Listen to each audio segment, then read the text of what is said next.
amigos que a gente curte ano inteiro, vida inteira. Tem gente que trabalhou comigo 20 anos, amigos de verdade, vocês, minhas amigas. Por favor, você se prepara. Você se prepara.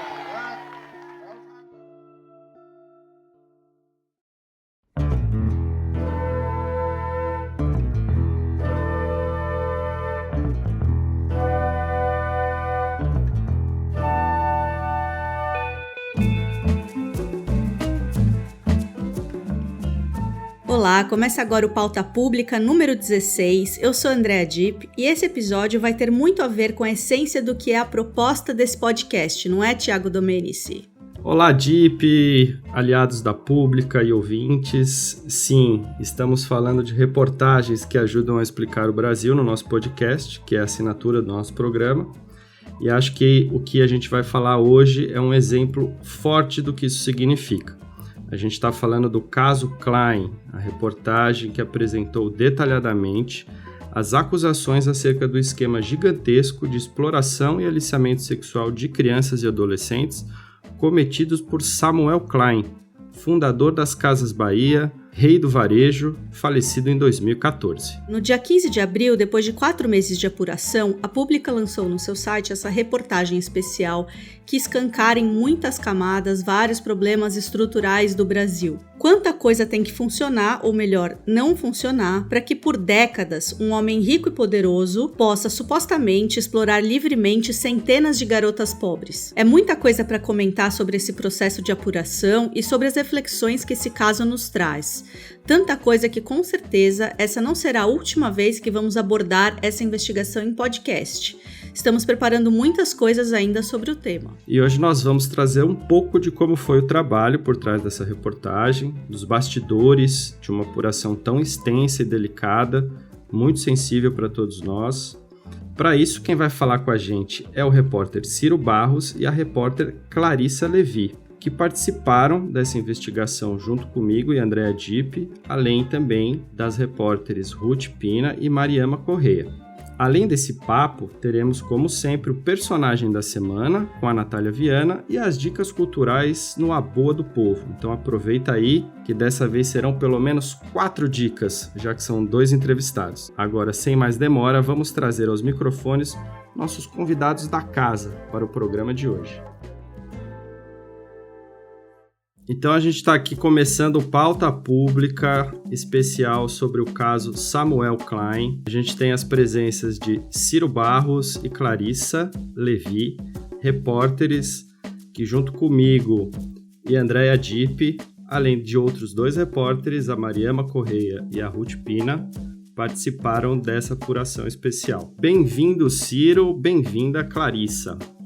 Opa, Thiago, muito bom estar aqui. Minha estreia nesse podcast e vamos conversar aí sobre esse caso, né? Oi, gente, muito legal estar aqui. Vamos lá. Ciro, vamos começar com você. Se você pudesse resumidamente contar pra gente o que é o especial Samuel Klein.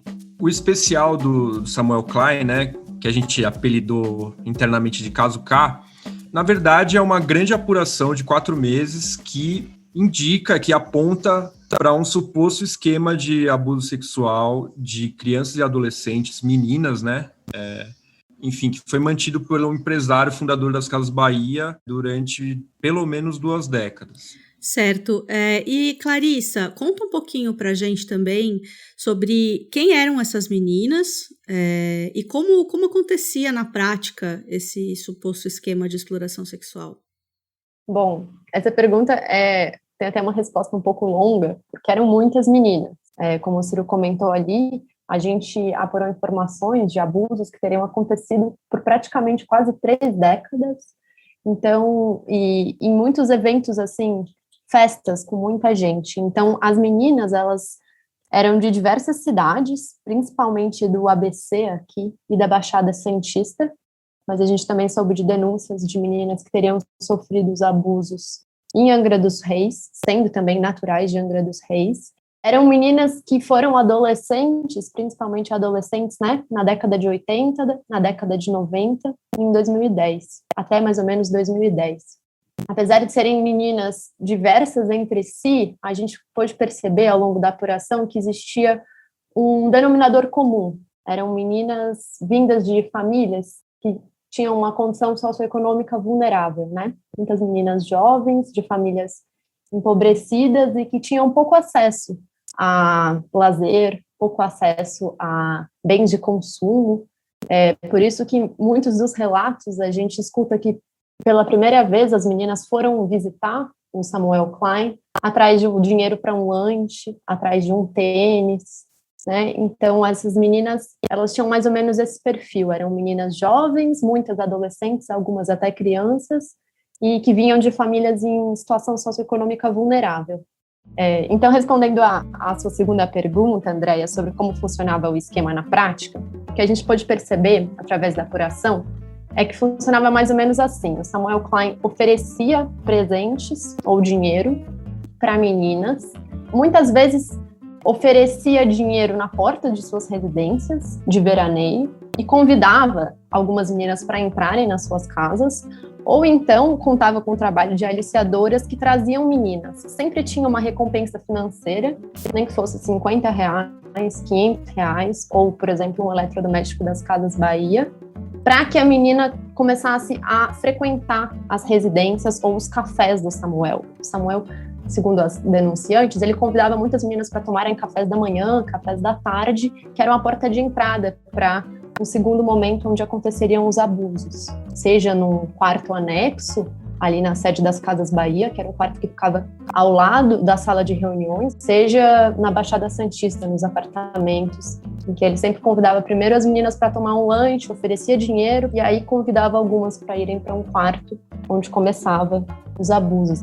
E uma coisa que é interessante nesse processo de apuração da reportagem, que a gente levou mais ou menos 4 meses para concluir, foi justamente a busca por essas denunciantes, né? A gente primeiro chegou em alguns nomes através de processos judiciais que a gente achou, e como vocês já explicaram, outras mulheres com quem a gente foi conversando davam dicas de outras mulheres para a gente conversar.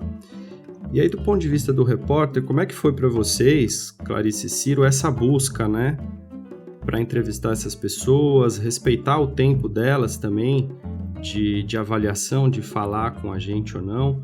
Como é que foi esse processo aí para vocês ao longo desses 4 meses? Olha, eu já tenho um certo tempo de caso na pública, né? Já estou na redação desde 2012, lidando com temática de direitos humanos e enfim, já fiz muitas matérias difíceis. Mas essa reportagem acho que foi das mais complexas nesse aspecto do contato com as fontes, porque, enfim, a gente até conversava sobre isso entre nós, né? As fontes tinham muitos motivos para não falar, porque, enfim, o Samuel já faleceu, boa parte enfim, dos atos relatados, principalmente das pessoas que sofreram isso há mais tempo, já está prescrito, em muitos casos já haviam sido feitos acordos na justiça. Houve essa dificuldade, assim, porque, e eu posso dizer que foi muito de um ímpeto das mulheres mesmo de, enfim, falar sobre esses traumas e essas situações de dor que elas conviviam diariamente, assim. Só que esse processo de falar nesse tema específico é muito complexo, né? Porque, enfim, é uma exposição de uma intimidade muito grande.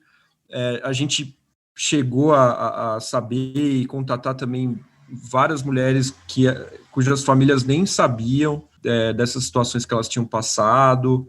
Enfim, foi um processo de conversa e de escuta muito complexo, assim. Algumas negociações duraram meses mesmo, e também a gente em nenhum momento teve uma postura de convencimento, no sentido de, enfim, não levar em conta o peso que era para essas mulheres vir a público e falar tudo isso depois de tanto tempo contra uma pessoa tão poderosa, né? Foi em São Caetano do Sul, na Grande São Paulo, que começou sua fascinante carreira de comerciante.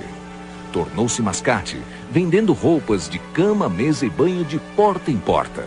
Ao longo de seus 50 anos no Brasil, ele conseguiu construir um império.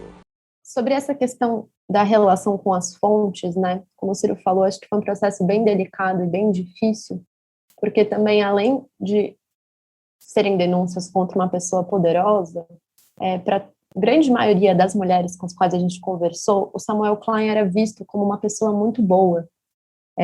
No contexto dos anos e tal, o Samuel Klein sempre teve uma imagem de um homem generoso, um homem que ajudava. O seu Samuel, uma figura realmente fantástica e um amigo de todos nós, né? Um homem que tinha um coração bom. Então, além dessa dificuldade, né, que já tem, que é expor um abuso, expor uma intimidade, expor uma violência contra a mulher, existia toda essa imagem muito construída de que Samuel, no fundo, era uma pessoa boa, né? E que, no fundo, ele sempre foi muito bem visto. Esse suposto esquema de exploração sexual tinha um caráter muito perverso, que colocava sempre Samuel como um benfeitor e as vítimas como as culpadas, como as meninas que voltaram lá, como as meninas que ganharam um carro, ou que aceitaram ganhar um apartamento, ou mesmo uma geladeira. Esse processo de conversa com elas foi bastante delicado por isso, porque elas também tinham medo de serem vistas como as culpadas, né? De serem vistas como mulheres que se aproveitaram e se beneficiaram da situação. Você falou sobre todo um processo relacionado a Samuel Klein. Então, o que eu posso te falar é que eu não quero ficar mexendo com essas coisas. A pessoa que teve realmente com ele, assim, que na época tinha 15, 16 anos, é uma pessoa que não quer se expor de jeito nenhum, porque tem o marido, tem a filha, entendeu?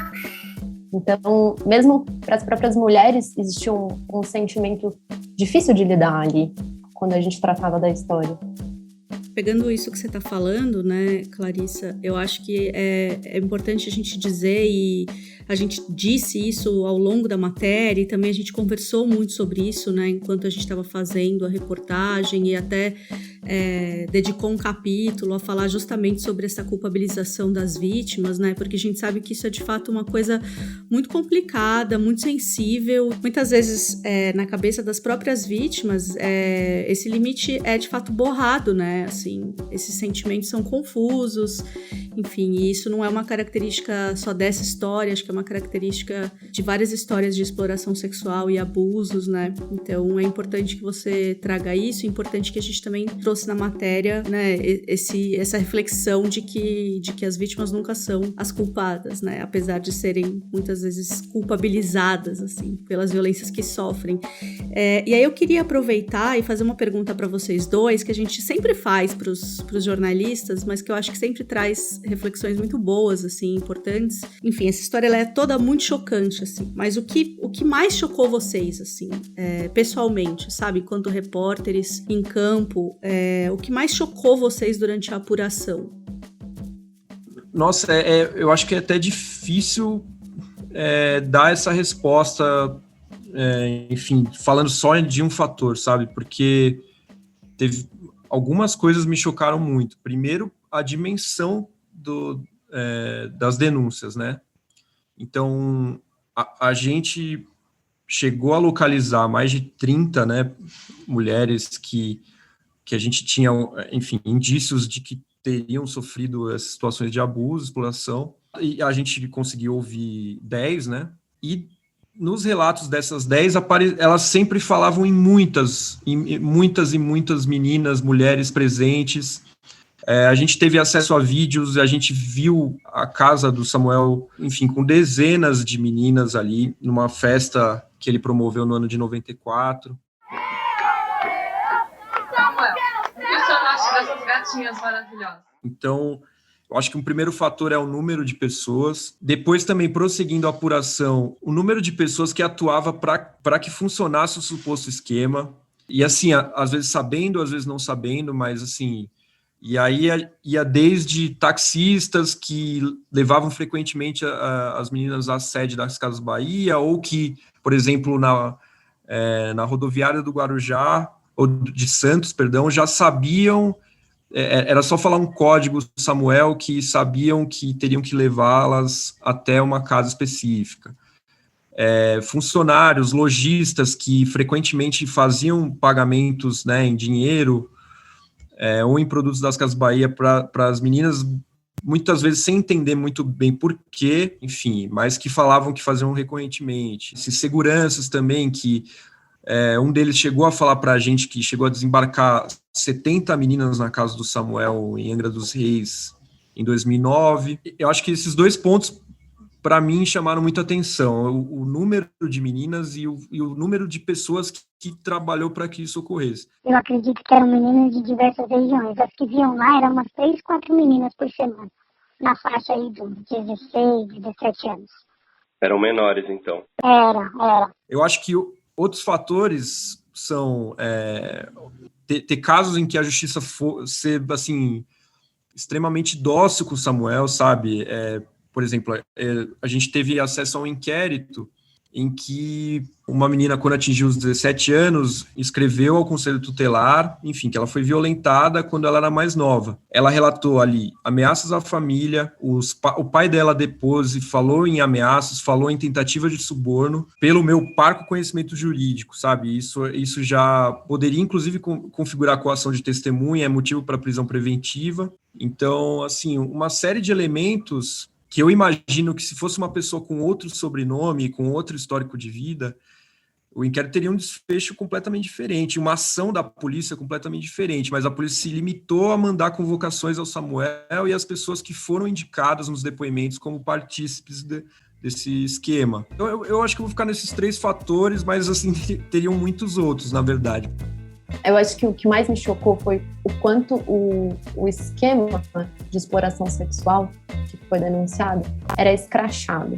Ao longo das apurações, a gente conseguiu perceber as situações de abuso aconteciam à luz do dia, em locais quase públicos, assim. Tinham filas de meninas na porta de apartamentos, tinham meninas subindo nos elevadores da sede das Casas Bahia.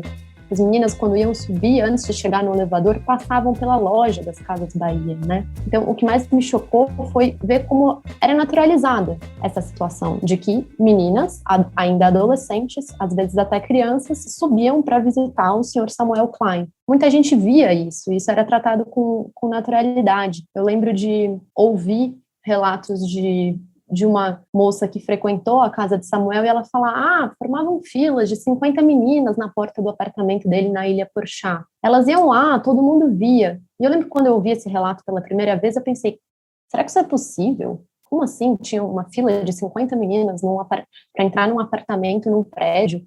Enfim, a gente passou semanas ouvindo outras pessoas e eu vi, inclusive, um morador desse prédio que falou com bastante naturalidade que realmente tinham as filas de meninas subindo para o apartamento do Klein e que isso incomodava muito. Então eu fico pensando, por décadas, esse sistema aconteceu, essas explorações aconteceram, pessoas testemunharam, mas parecia que era uma coisa normal, parecia que fazia parte da vida. Então, o que mais me chocou foi justamente isso, ver que a situação era considerada normal, não precisava acontecer às escondidas. E tem um detalhe importante, né, Clarice e Ciro, que quando a gente começa a fazer essa apuração, a gente vai primeiro na pista do Saul Klein, que é o filho do Samuel Klein. E quando essas denúncias do Saul vêm à tona nos veículos de comunicação, a gente repara logo de imediato que os comentários, né, são todos jocosos de culpabilizar as denunciantes ali, que a maioria delas, né, são mais de 30 mulheres que fizeram denúncias contra o Saul, mas todas adultas, né, na época dos fatos, a maioria delas, pelo menos, segundo nossa apuração. E no caso do pai dele, que é o Samuel, a gente tinha muito claro essa engrenagem envolvendo a questão etária das denunciantes. Por isso que quando a gente traz à tona o fato de que eram crianças e adolescentes, se torna ainda mais brutal a revelação, né? E aí eu queria que vocês comentassem que é uma coisa central nessa história, que é que os abusos eles começavam sempre, ou quase sempre, na sede das Casas Bahia, em São Caetano do Sul. Eu acho isso bem importante a gente explicar a gravidade desse fato de um senhor, né, conhecido como Rei do Varejo, usar a própria empresa para o cometimento desses supostos abusos. Pela nossa apuração, havia o mesmo modus operandi que ele repetia lá e também nos imóveis da propriedade dele, né? Como a Clarice explicou. A gente teve acesso a, por exemplo, materiais de gravação em que se conversa com secretárias e uma delas fala, inclusive, que foi samuquete, né, porque era o termo utilizado para caracterizar as meninas, que ela foi samuquete por anos e que ela recebeu um grande valor em dinheiro na frente de todo mundo. Então, tinha esse ambiente empresarial ali que, aparentemente, uma parte da estrutura ali convivia com essa situação de meninas visitando o proprietário da empresa, né? O que é estranho. Nesse caso da sede, uma coisa que chama atenção é que a coisa corria muito no boca a boca e as denunciantes de São Caetano do Sul, muitas delas relatam terem sofrido esses abusos lá na sede das Casas Bahia. Então, assim, foi uma coisa que começou a correr de que ele distribuía dinheiro ali na sede, né, e muitas vezes era essa descrição, não se sabia em que situação ele distribuía esse dinheiro. E a partir disso, uma menina que ia à sede, ela começava a chamar outra, que chamava outra, que chamava outra. Isso era, inclusive, nos relatos das mulheres, era algo que ele incentivava financeiramente, assim. Da mesma forma que eu fui atraída, eu acabei atraindo uma prima minha. Hoje eu tenho consciência de como tudo começou.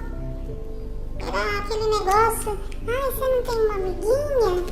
Traz uma amiguinha diferente que eu te dou um presentinho. Premiava as mulheres que trouxessem outras mulheres mais jovens. Então, você tem aí um ambiente corporativo de uma empresa gigante convivendo com situações assim, sabe? E além de muitos dos primeiros abusos terem acontecido na sede das Casas Bahia, a gente teve acesso a fotos e também ouviu vários relatos sobre o quanto a estrutura da empresa era utilizada para perpetuar esses abusos. E assim, ele foi me presenteando, e eu sempre ia na sede das Casas Bahia, tomava café na presidência. E aí, quando chegou o dia, ele me chamou na Previdência, eu peguei o táxi e fui, a gente tomou café. E aí, ele colocou um malote de dinheiro e me ofereceu, né, para deitar com ele. Eu resisti, né, falei que não, e ele ficou um pouquinho bravo. E aí eu fiquei com medo, que eu tava sozinha, né? Assim, eu não sabia o que poderia acontecer comigo. Então, o Samuel Klein tinha um quartinho ao lado do seu escritório e das salas de reuniões, com uma cama que ele usava, segundo as denunciantes, para praticar os abusos. Ele tinha também, nessa sala de reuniões, uma mesa bastante grande, com uma toalha e sempre com alimentos para receber as meninas e oferecer cafés, bolos, sanduíches, sucos. A gente teve acesso a fotos que, inclusive, mostram meninas menores de idade nessa sala de reuniões comendo um café com Samuel. E além dessa estrutura na sede da empresa, né, de um quartinho, de um espaço para recepcionar as meninas, a gente também teve acesso a fotos e relatos que mostram que os helicópteros da empresa eram utilizados para transportar as meninas de São Caetano para a mansão do empresário em Angra dos Reis.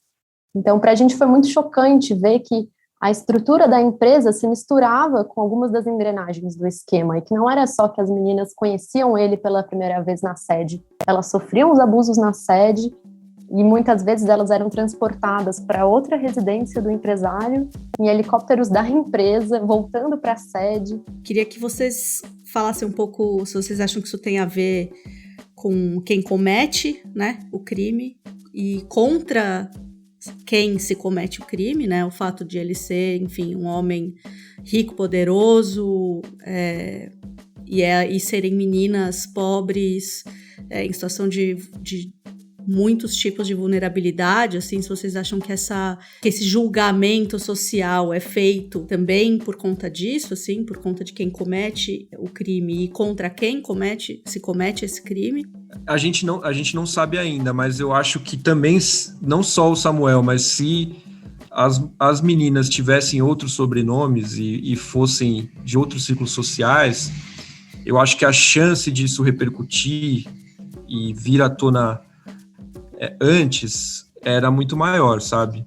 Mas também eu não descarto que talvez pudesse até seguir da mesma forma, porque o Samuel era o Samuel, sabe? Ele tinha A gente não está falando de uma simples pessoa da elite brasileira. Ele é parte do chamado PIB brasileiro, é daqueles sobrenomes que a gente sabe, como daqueles donos de empresa que a gente sabe o nome, que a gente conversa e sabe quem são, assim, popularmente, sabem que são pessoas muito poderosas e que têm muito dinheiro. Com relação à justiça, é outra coisa que eu acho que toda essa lógica ajudou por blindar. A grande maioria dos processos que a gente teve acesso eram ações cíveis, né? Eram ações de reparação por danos morais e materiais. E por que isso aconteceu? Porque muitas vezes as mulheres tomaram consciência das situações, que tinham vivido situações de violência muitos anos depois, sabe?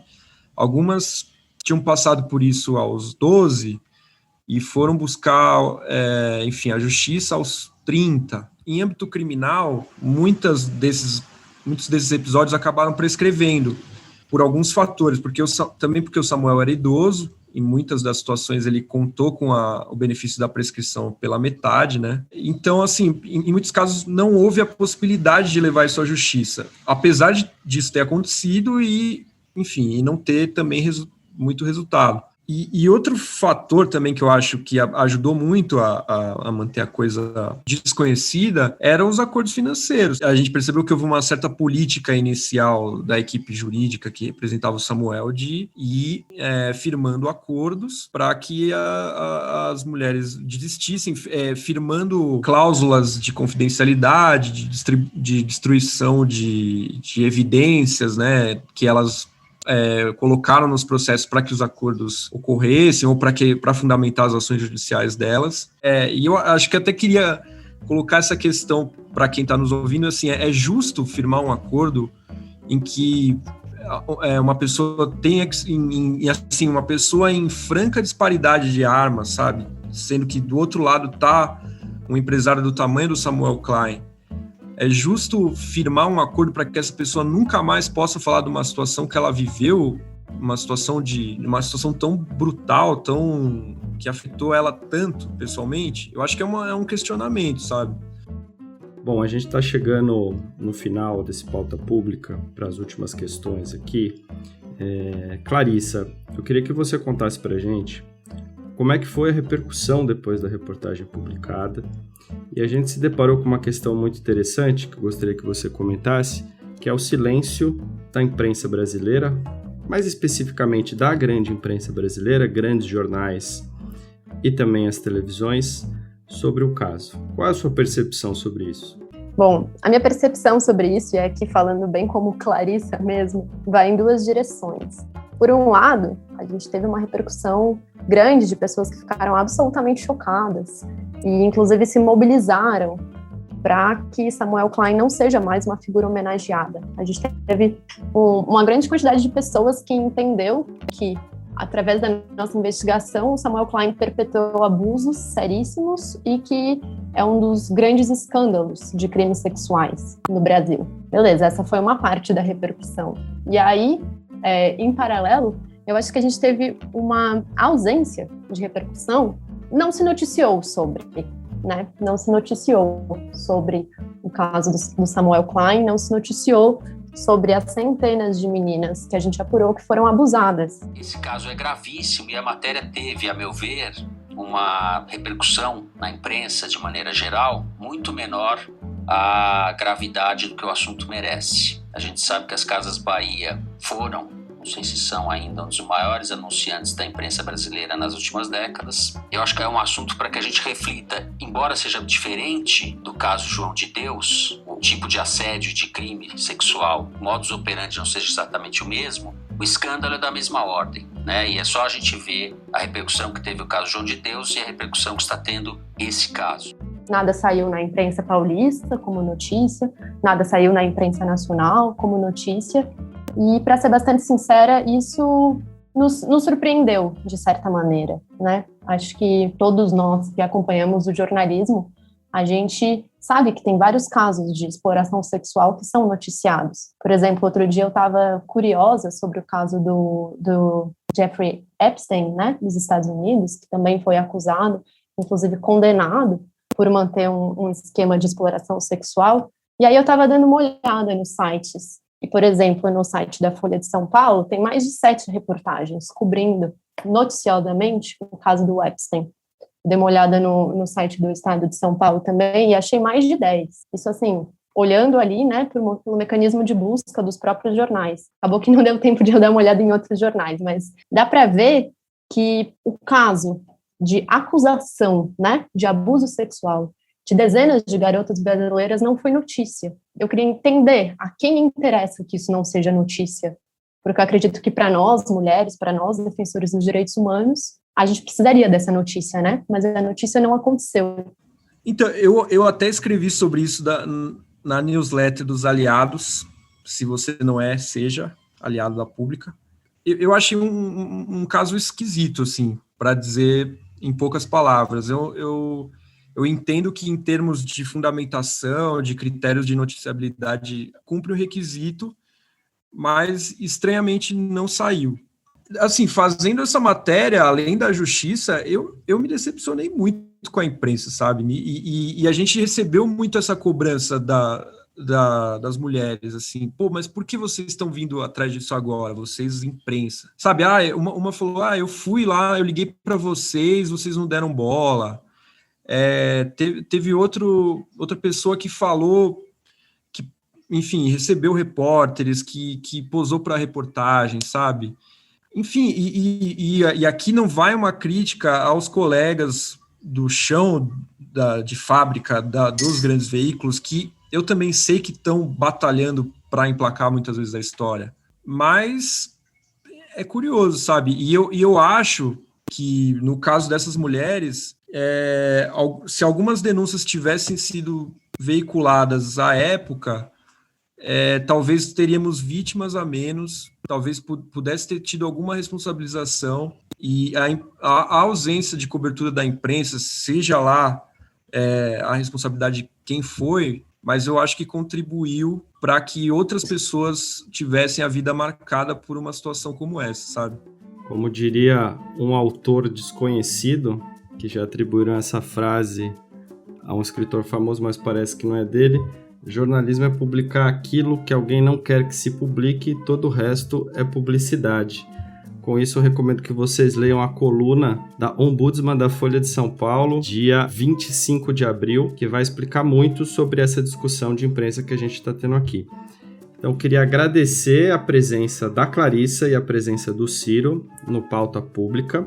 Eles vão ficar com a gente mais um pouquinho para o digníssimo quadro A Boa do Povo, onde eles vão dar suas dicas culturais. Valeu, Dip, valeu, Thiago. Muito bacana me estrear com esse trabalho no podcast aqui. Obrigada, gente. Bom, seguiremos por aí, né? A gente continua cobrindo o caso Klein.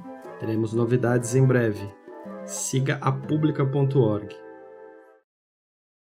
E quem ou o que se destacou na primeira semana do 5º mês desse ano infinito? É hora de saber com a Natália Viana e o seu personagem da semana.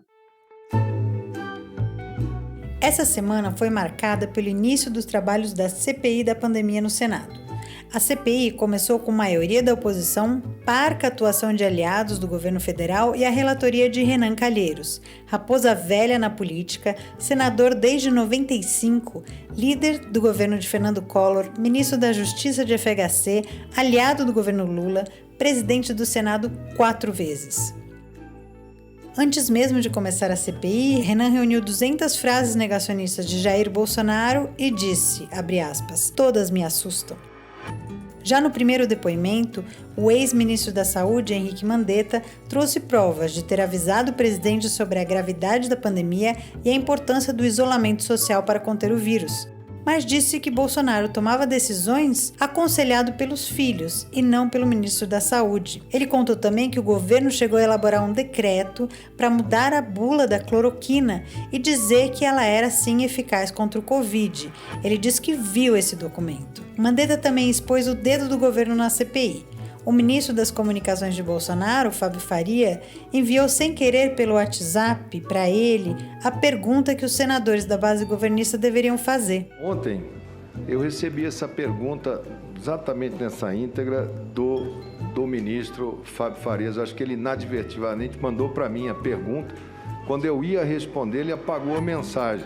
É mais uma atrapalhada do governo, que já listou 23 acusações das quais pretende se defender, e a lista vazou para a imprensa e acabou sendo incorporada por Renan Calheiros à agenda da CPI. No segundo dia, outro ex-ministro da Saúde, Nelson Teich, confirmou que saiu a jato do ministério porque se negou a receitar justamente a cloroquina como política de combate à Covid-19. Foi na CPI o único ato oficial de lamento pela morte do humorista Paulo Gustavo por Covid, aos 42 anos. 1 minuto de silêncio. E ainda nessa quarta-feira, os senadores decidiram convocar o ex-ministro das Relações Exteriores, Ernesto Araújo, e o ex-secretário executivo do Ministério das Comunicações, Fábio Weingarten, para depor.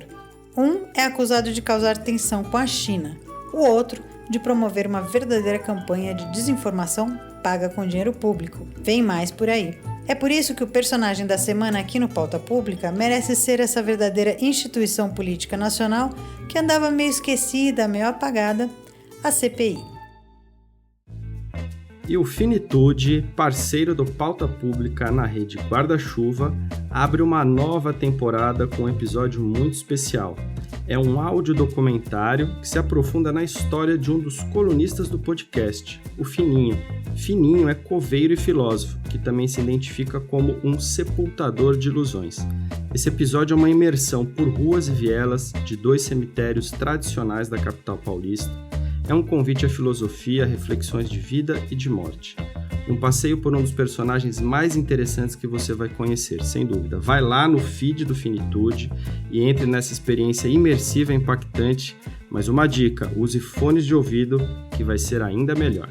E para lembrar que tem muita coisa bacana pra gente descobrir, chegou agora a hora da boa do povo e eu tô muito curiosa para saber o que Ciro Barros e Clarissa Levi têm para indicar pra gente. Quem começa? Então, eu queria indicar, não sei se o pessoal conhece, a plataforma Cardume, que é uma plataforma de streaming de curtas-metragens e médias-metragens brasileiras, independente, um monte de produções legais, e a assinatura mensal custa R$5, e vale bastante a pena, assim, tem só coisa diferente. Bom para sair um pouco de casa sem sair de casa de verdade. Maravilha. E você, Ciro Barros? Bom, eu vou recomendar a série documental da HBO que chama The Vol, que é sobre o caso de um esquema também de exploração sexual que foi abrigado dentro de uma organização meio de coaching, assim, meio feita para essas coisas de desenvolvimento pessoal, mas que também se abrigou um esquema para exploração sexual de mulheres para o dono dessa organização. A minha dica hoje é super rápida, mas diria que imprescindível que todos assistam, que é o filme O Judas e o Messias Negro, cujo ator coadjuvante ganhou o Oscar. O filme também estava indicado, que é a história de um dos integrantes dos Panteras Negras dos Estados Unidos, que foi assassinado no século passado. Baita filme, assistam. Maravilha, eu vou em outra direção então, hein? Vou dizer que a Galeria Vermelho abriu nessa terça-feira, dia 27, uma exposição individual da fotógrafa Cláudia Andujar, maravilhosa. 2 obras vão estar expostas: o políptico genocídio do Yanomami, Morte do Brasil, de 1989, e a série Sonhos Yanomami, de 2002. Essa vai ser a primeira vez que a série Sonhos Yanomami será mostrada na íntegra e a primeira vez que Genocídio do Yanomami, Morte do Brasil, idealizada originalmente como instalação audiovisual, vai poder ser vista no formato de impressões sobre papel. A exposição está aberta para visitas presenciais em São Paulo e também tem uma versão digital disponível no perfil da Galeria Vermelho no Instagram. A mostra vai até 5 de junho, terças às sextas das 11 às 7 e sábados das 11 às 4.